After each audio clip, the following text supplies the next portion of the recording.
What's going on, everybody? Welcome back to the GGBL. Just want to give you guys an update on the fantasy challenge or the fantasy contest for season number 1.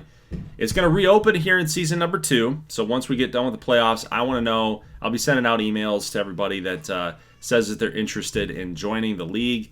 And if you are, cool, then fill out a lineup.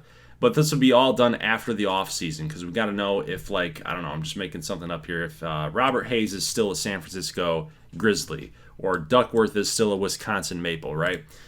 They'll probably be staying, but just for an example. So we want to know kind of what the fantasy impact is going to be of their move or their trade, right?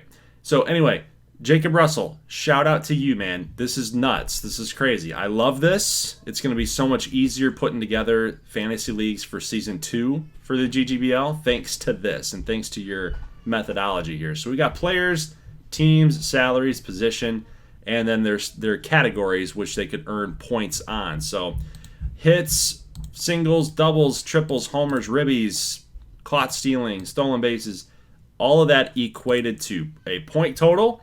And if you took Timothy Pierce, you got 640 points in your fantasy lineup. And he actually was a pretty good pick, it looks like, at 0.63% owned. So less than a percentage owned, and he had 640 points, which is actually a lot. He was actually better than Sebastian Salvatore at 628, which is pretty nuts if you think about it. So from the first baseman, he was the best first baseman. Salvatore, the best second baseman. So you got a really nice value there with Timothy Pierce. So let's go ahead and take a look at the standings really quick. Because, again, part of this fantasy challenge is if you won your division, this is all done at random. I did this well before you guys picked your teams. But if you won your division, you can see like Rye Guy and Swimmer Dude and those 8 guys are competing against each other. If you won your division, you are now advancing to the post-season version of the GGBL Fantasy Challenge. You guys win channel points. You guys win a prospect, a really good prospect for this next season's draft. So for season 2, you'll be drafted. And then for the playoffs, it's going to be the same prize, but better. You earn, it's winner take all, one person, one winner, not a bunch of division winners. But Zoomer, Freight Train, Sequestral, Zach Chadbourne, Portugal, Rye Guy Racing, you guys, congratulations on winning your divisions, but there's more work to be done now. If you're interested in playing, you don't have to play. You can't lose anything, but you can only win. You can only win a higher rated prospect. You'll get 2 if you end up winning this postseason challenge. You'll win 1 from your divisional win, and then you'll win 1 for your playoff win. More channel points, so on and so forth. So, guys, congratulations. And I will be contacting you guys via email or through direct message on Discord if I know how to find you there. Or you can just go ahead and contact me if you run across this video. So let's see how you guys perform. So Sequestral looks like he had 5,600 points. That's nuts. I think that's the highest out of anyone as a divisional winner. Yeah, Portugal came in second in that regard. Actually, Freight Train came in second in that regard.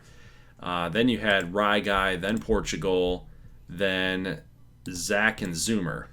So pretty interesting split of divisional winners right there, man. A lot of regulars. I'm noticing. Sequestral's one of my homies, man. He's one of my guys. Freight Train is a patron. Zoomer's been around for quite some time. Zach has been a patron, I believe. Portugal, awesome contributor right there, and then Rye Guy Racing. I think I've only talked to Rye Guy Racing a couple times, but yeah, guys, you did really well. Did really well. Now, Swimmer Dude Pinkard came 8 points back. Then you had Jake with 6 points back. Wow. So that's just another couple of hits. That's just another couple of strikeouts, and you would have been right there. So that's unfortunate, man. But they actually came the closest, I think, to winning their division than anyone else did. Like in Division 2, points back would be Dalton Jett. He came 11.9 back from Portugal. You had in Division 3, 16.5 back, Hyper Flash.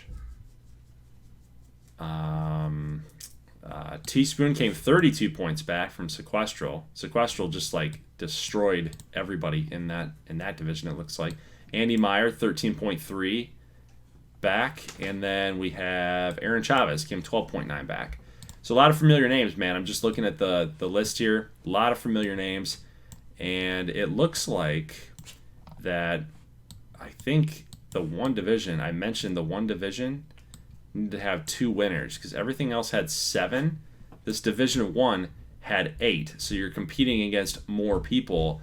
I think we're going to give it to Jake Maverick here. So as the second division winner for Division 1. So, Jake, I'm going to contact you somehow. I think I have your email, but yeah, you guys are competing against 8 people. I think 2 people need to make it, right?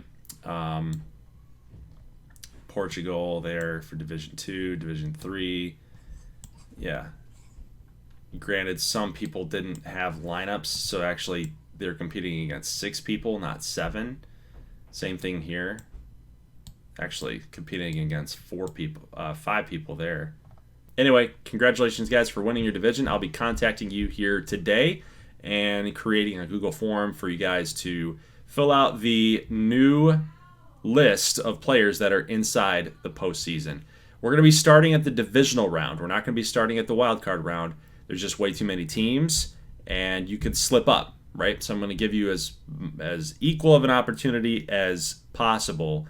If you take a bunch of wild card teams to kind of get up on the statistics and then they lose, that player's locked for the rest of the playoffs. You could be out that player. So the object of the game here is taking players that you think are going to last. You know, like if you think the Knights are going to go all the way, then you need to take LA Knights at some point, right? Or if you go all in on it and they lose in the first round, in the divisional round, then you're stuck with that, right? So you took a big risk and it didn't pay off, right? So, guys, if you like this thing, I'll see you in the next one. As always, thanks for watching and peace.